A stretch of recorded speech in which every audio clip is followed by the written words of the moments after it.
Hello, and welcome back to Chapter 18 of Where the Red Fern Grows. Like I said before, we are in the midst of our climax here. Um, I know I got emotional when they thought Grandpa was dead. That's sad, and anybody that's lost a grandparent or a relative that they're really close to knows how incredibly scary and sad that is to wonder. Uh, I'm going to tell you straight out, there is a really good chance I'm going to cry in chapter 18. Definitely 19 and 20. They're very emotional chapters. And one of the reasons I'm doing the YouTube channel is so that you can see the emotion, you can hear the emotion, you can empathize with me, you can empathize with what Billy and his dogs are going through and his family. It's a very emotional ending. So if I were teaching in the classroom, I would cry also. It makes no difference whether I'm sitting in my basement or sitting in my classroom. The way Wilson Rawls writes this book is it's an emotional book. And, anytime you talk about this book with people, they will say, yes, I cried at the end. And even Mr. Mans, who is not a dog fan, he showed emotion at the end as well. So even the toughest trucker, weightlifting, whatever you want to call it, person, when it comes to dogs and a boy's love for his dogs, all walls are broken down and the emotions come out.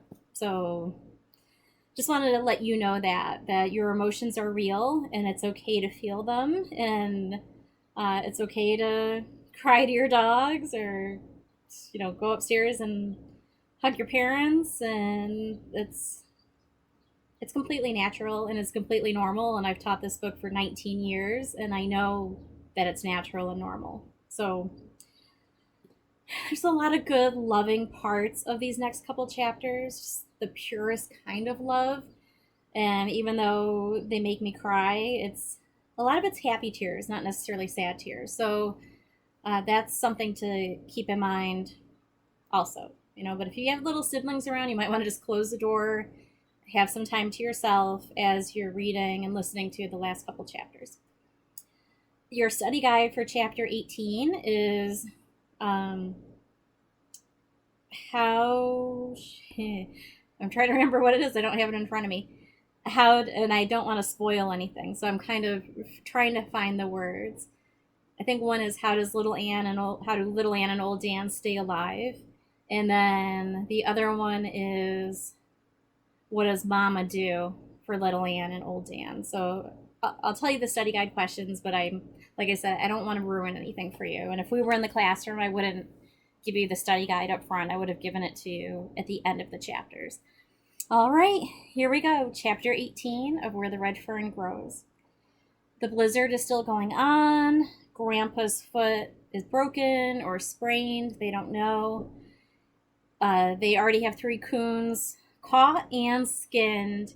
And there was a 4th one that went over to the river. And Billy pointed that way. And old Dan and little Ann took off. So they took off in the middle of this blizzard to get the 4th coon. So that's where we are with things. Chapter 18 of Where the Red Fern Grows. Just before dawn, the storm blew itself out with one last angry roar. It started snowing. A frozen silence settled over the canebrake. Back in the thick timber of the river bottoms, the sharp snapping of frozen limbs could be heard. The tall stalks of wild cane looked exhausted from the hellish night. They were drooping and bending from the weight of the frozen sleet. I climbed out of the deep gully and listened for my dogs. I couldn't hear them. Just as I had started back down the bank, I heard something. I listened again. Again, I heard the sound. Papa was watching me. Can you hear the dogs? He asked. No, not the dogs, I said, but I can hear something else. What does it sound like? He asked. Like someone whooping, I said. Papa and the judge hurried up the bank. We heard the sound again. It was coming from a different direction. The first time I heard it, I said, it was over that way. It's the men from camp, the judge said. They're searching for us. We started whooping. The searchers answered. Their voices came from all directions. The first one to reach us was Mr. Kyle. He looked haggard and tired. He asked if everything was all right. Yes, we're all right, Papa said, but the old man has a bad ankle. It looks like we'll have to carry him out. Your team broke loose and came back to camp about midnight, Mr. Kyle said. This really spooked us. We were sure something bad had happened. 25 of us have been searching since then. So the team, they mean the team of horses, went back to the camp. And Mr. Kyle is the one who had the hounds that went up against Little Ann in the beauty contest that lost to Little Ann. Several men climbed down the bank and went over to Grandpa. They looked at his ankle. One said, I don't think it's broken, but it sure is a bad sprain. You're in luck, another one said. We have one of the best doctors in the state of Texas in our camp, Dr. Charlie Lathman. He'll have you fixed up in no time. Yes, another said, and if I know Charlie, he's probably got a small hospital with him. Back in the crowd, I heard another man say, You mean that Lathman fellow who owns the Black and Tan Hounds is a doctor?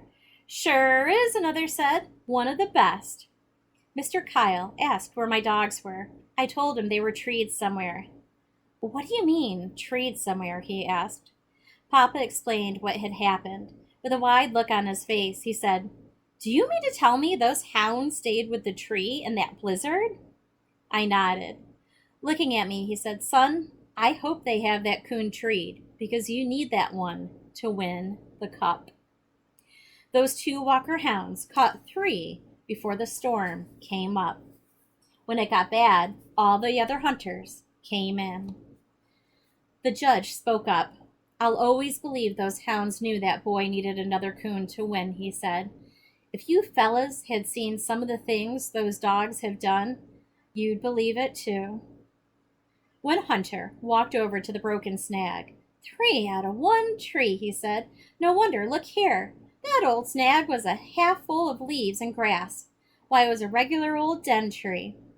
Several of the men walked over. I heard one say, I've seen that happen before. Remember that big hunt at the Red River bottoms when the 2 little beagles hounds treed 4 coons in an old hollow snag? They won the championship too. I wasn't there, but I remember reading about it, one said. Say, I don't see Benson, Mr. Kyle said. The men started looking at each other. He was searching farther downriver than the rest of us, one fellow said. Maybe he didn't hear us shouting. Some of the men climbed out of the gully. They started whooping. From a distance, we heard an answering shot. He hears us, someone said. He's coming. Everyone looked relieved. Mr. Benson struck out of the washout a little way above us. He was breathing hard, as if he had been running. He started talking as soon as he was within hearing distance. Scared me when I saw them, he said. I didn't know what they were. They looked like white ghosts. I never seen anything like it. A hunter grabbed Mr. Benson by the shoulder, shaking him. Get a hold of yourself, man, he said. What are you talking about? Mr. Benson took a deep breath to control himself and started again in a much calmer voice. Those 2 hounds, he said. I found them. They're frozen solid. They're nothing but white ice from the tips of their noses to the ends of their tails. Hearing Mr. Benson's words, I screamed and ran to my father. Everything started whirling around and around. I felt light as a feather. My knees buckled. I knew no more. Regaining consciousness, I opened my eyes and could dimly see the blurry images of the men around me. A hand was shaking me. I could hear my father's voice, but I couldn't understand his words. Little by little, the blackness faded away. My throat was dry and was terribly thirsty. I asked for some water. Mr. Benson came over. He said, Son, I'm sorry, truly sorry. I didn't mean it that way. Your dogs are alive. I guess I was excited. I'm very sorry. I heard a deep voice say, That's a hell of a thing to do. Come running in here saying the dogs are frozen solid. Mr. Benson said, I didn't mean it to sound that way. I said I'm sorry. What more do you want me to do? A deep voice growled again. I still think it was a hell of a thing for a man to do. Mr. Kyle took over. Now let's not have any more of this, he said. We have work to do. We've been standing here acting like a bunch of school kids. All this time, that old man has been lying there suffering. A couple of you men cut 2 poles and make a stretcher to carry him. While the men were getting the poles, Papa heated the coonskins again and rewrapped Grandpa's foot. With belts and long leather laces from their boots, the hunters made a stretcher. Very gently, they put Grandpa on it. Again, Mr. Kyle took command. Part of us will start for the camp with him, he said. The others will go after the dogs. Here, take this gun, Papa said. I'll go with him. Looking at me, Mr. Kyle said, Come on, son. I want to see those hounds. Mr. Benson led the way. As soon as we get out on this cane, he said, we may be able to hear them. They have the coon treed in a big black gum tree. You're going to see a sight. Now, I mean a sight. They've walked around that tree clear down through the ice and snow. You can see the bare ground. Wonder why they did that? Someone asked. I don't know, Mr. Benson said, unless they ran in that circle to keep from freezing to death or to keep the coon in the tree. So that's your answer to number 4, I believe, of your study guide. I figured I knew why my dogs were covered with ice. The coon had probably crossed the river maybe several times, and old Dan and little Ann would have followed him. They had come out the river with their coats dripping wet, and the freezing blast of the blizzard had done their rest. Nearing the tree, we stopped and stared. Did you ever see a thing like that? Mr. Benson asked. When I first saw them, I thought maybe they were white wolves. My dogs hadn't seen us when we came up. They were trotting round and round, just as Mr. Benson had said. We could see the path they had worn down through the ice and the snow till the bare black earth was visible. Like ghostly white shadows, around and around, they trotted. In a low voice, someone said, They know that if they stop, they'll freeze to death. It's unbelievable, said Mr. Kyle. Come on, we must do something quick. With a choking sob, I ran for my dogs. On hearing our approach, they sat down and started howling treed. I noticed their voices didn't have that solid ring. Their ice-covered tails made a rattling sound as they switched this way and that on the icy ground. A large fire was built, standing my dogs close to the warm heat. The gentle hands of the hunters went to work. With handkerchiefs and scarves heated by the steaming heat, little by little, the ice was thawed from their bodies. If they had ever lain down, someone said, they would have frozen to death. They knew it, another said. That's why they kept running in that circle. What I can't understand is why they stayed with the tree, Mr. Benson said. I've seen hounds stay with a tree for a while, but not in a northern blizzard. Men, said Mr. Kyle, people have been trying to understand dogs ever since the beginning of time. One never knows what they'll do. You can read every day where a dog saved the life of a drowning child or laid down his life for his master. Some people call this loyalty. I don't. I may be wrong, but I call it love.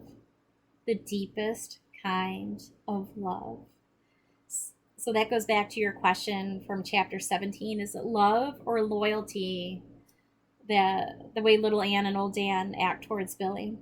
Mr. Kyle believes it's love. I do too. I absolutely believe it's love. After these words were spoken, a thoughtful silence came over the men. The mood was broken by the deep growling voice I had heard back in the washout. It's a shame that people all over the world can't have that kind of love in their hearts, he said. There would be no wars, slaughter, or murder, no greed or selfishness. It would be the kind of world that God wants us to have, a wonderful world. Oh my gosh, we've got the rioting going on and the death of Mr. Floyd, and it's like, oh my gosh, it should be an amazing world. It should be a wonderful world, and we should love each other, and the way the dogs love Billy, and for some reason we're not, and it's not okay, and something needs to be done about that. It's sad. After all the ice was thawed from my dogs, and their coats were dried out, I could see they were all right. I was happy again and felt good all over. One of the hunters said, "Do you think those hounds are thawed out enough to fight a coon?" "Sure, just run 'em out of that tree," I said. The crack of the gun, the coon ran far out on a big limb and stopped. Again the hunter sprinkled him with birdshot. This time he jumped, hitting the ground. He crouched down. Old Dan made a lunge.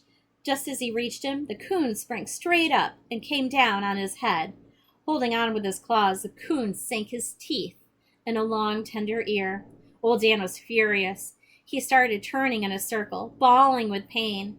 Little Ann was trying hard to get a hold of the coon, but she couldn't. Because of the fast circling, Old Dan's feet flew out from under him, and he fell. This gave Little Ann a chance, darting in, her jaws closed on the back of the coon's neck. I knew the fight was over. Arriving back at camp, so that's 4. They needed 4 to win. Yay!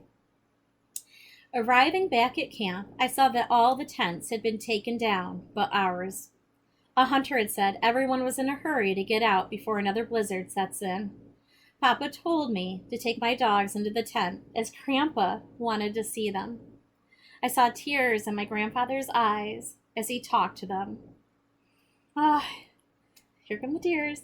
His ankle was wrapped in bandages. His foot and toes were swollen to twice their normal size. They had turned a greenish-yellow color. Placing my hand on his foot, I could feel the feverish heat. Dr. Lathman came over. "Are you ready to go now?" he asked. Snorting and growling, Grandpa said, "I told you I wasn't going anywhere till I see the gold cup handed to this boy."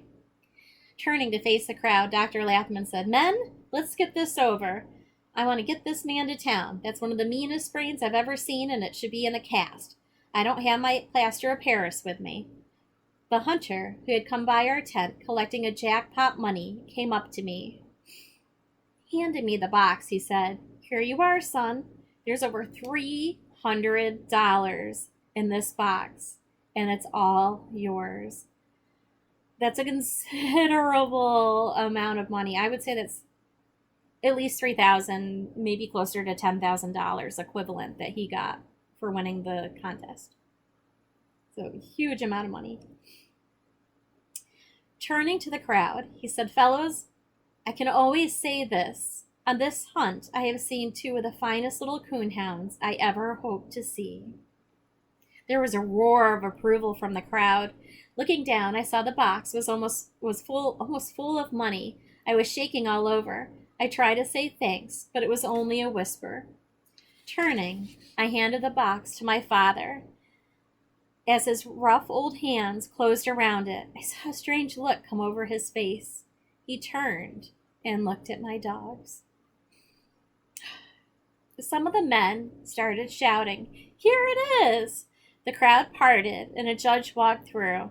I saw the gleaming metal of the gold cup in his hands. After a short speech, he handed it to me, saying, "Son, this makes me very proud. It is a great honor to present you with this championship cup."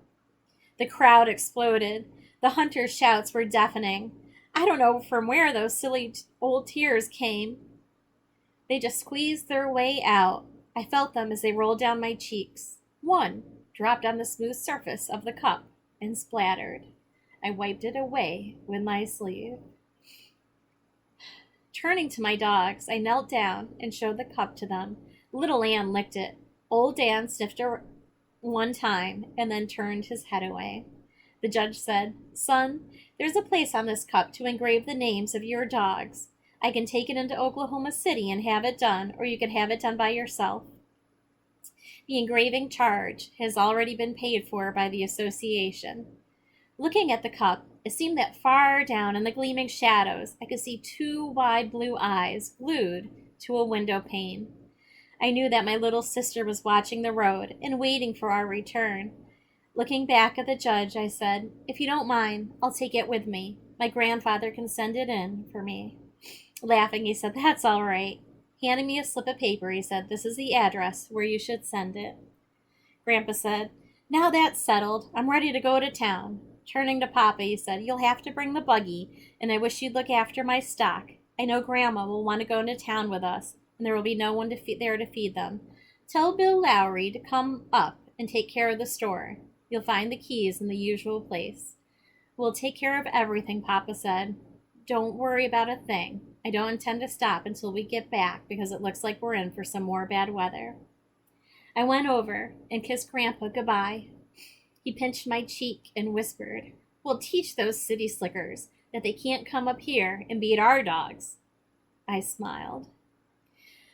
Grandpa was carried out and made comfortable in the back seat of Dr. Lathman's car. I stood and watched as it wheezed and bounced its way out of the sight.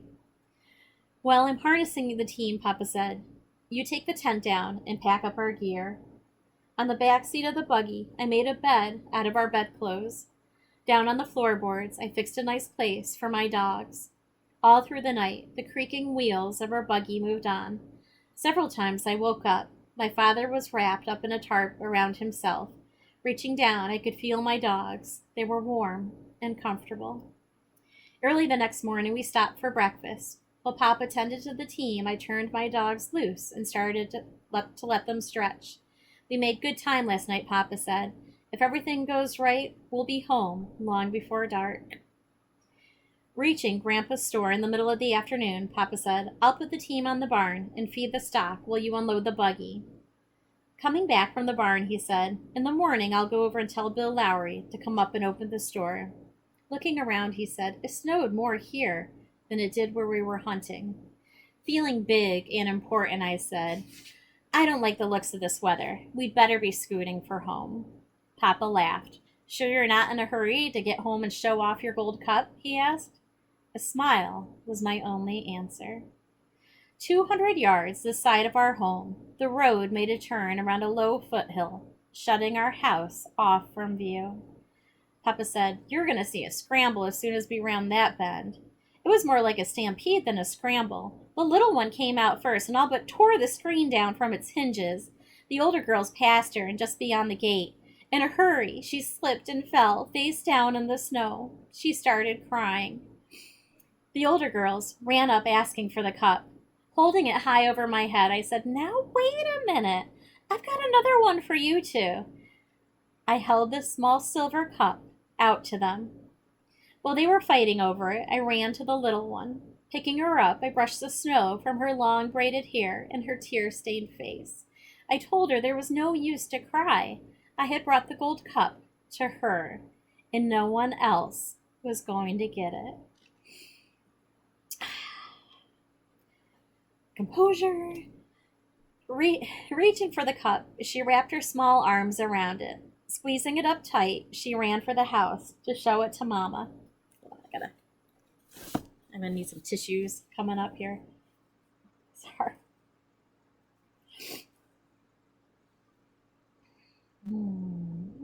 Mama came out on the porch. She was just as excited as the girls were. She held out her arms. I ran to her. She hugged me and kissed me.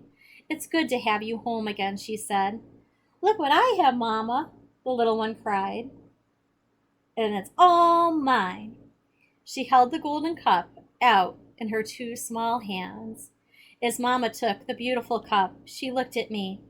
She started to say something, but was interrupted by the cries from the other girls. We have one too, Mama, they cried, and it's just as pretty as that one. It's not either, the little one piped in a defiant voice. It's not even as big as mine. 2 cups, Mama exclaimed. Did you win too? Yes, Mama, I said. Little Ann won that one all by herself. The awed expression on my mother's face was wonderful to see. Holding a cup in each hand, she held them out in front of her. 2, she said. One gold one, and a silver one.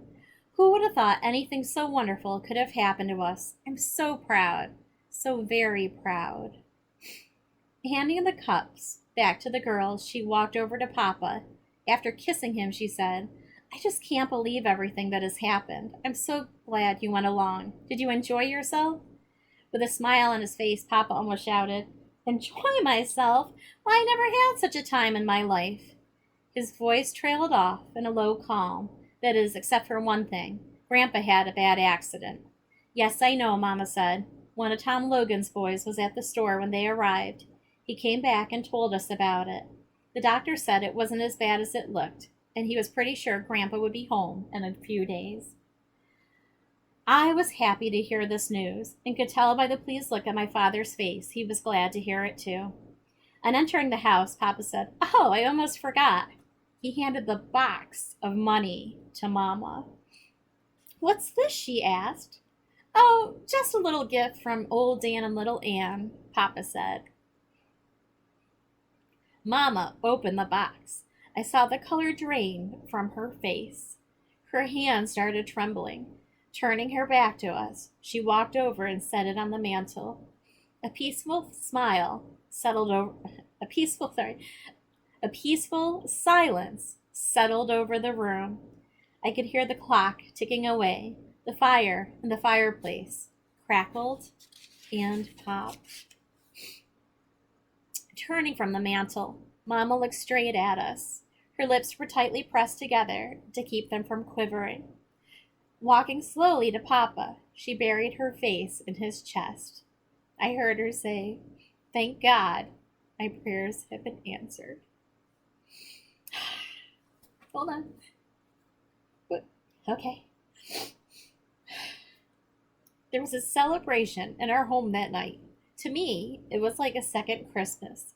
Mama opened a jar of huckleberries and made a large cobbler. Papa went to the smokehouse and came back with a hickory-cured ham.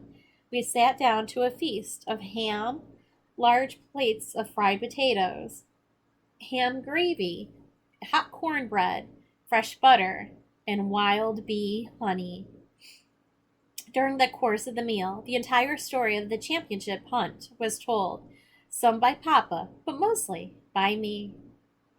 Just when everything was so perfect and peaceful, an argument sprang up between the two oldest girls. It seemed that each one wanted to claim the silver cup. Just when they were on the verge of sawing it in two, so each one could have her allotted share, Papa settled the squabble by giving the oldest one a silver dollar. Once again, peace and harmony was restored. That night, as I was preparing for bed, a light flashed by my window. This is where the last question for this chapter comes in. Puzzled, I tiptoed over and peeked through the pane. It was Mama, carrying my lantern and two large plates heaped high with food. She was heading for the doghouse. Setting the light down on the ground in front of it, she called to my dogs. While they were eating, Mama did something I couldn't understand. She knelt down on her knees in prayer.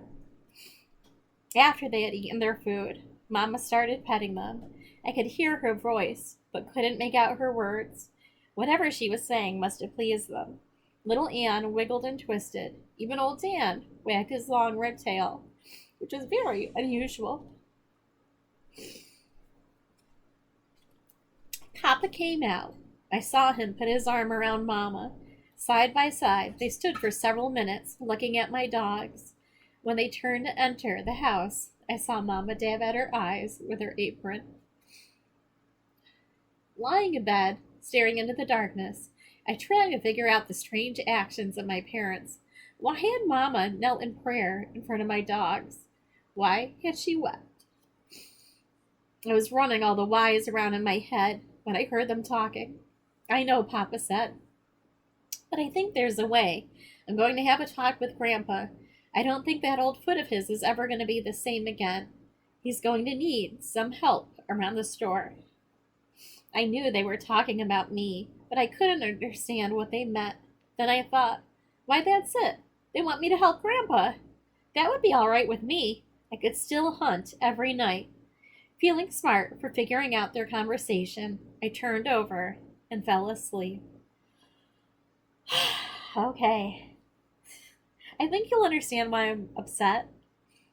More so in the next chapter, because things are going to start coming together with our resolution and conclusion of the story. So you'll be like, oh, I get why Mrs. Mans was crying. Part of these tears are just so happy they won and they have the money. They have a lot of money now.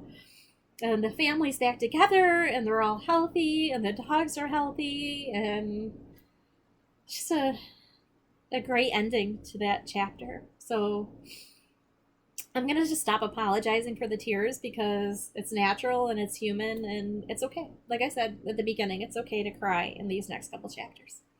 All right, so I will see you. I don't think I'm going to do 19 today. I think I've cried enough. So I will probably come back tomorrow and finish chapters 19 and 20. And I hope you're well. Please look out for each other and be kind. Miss you. Bye.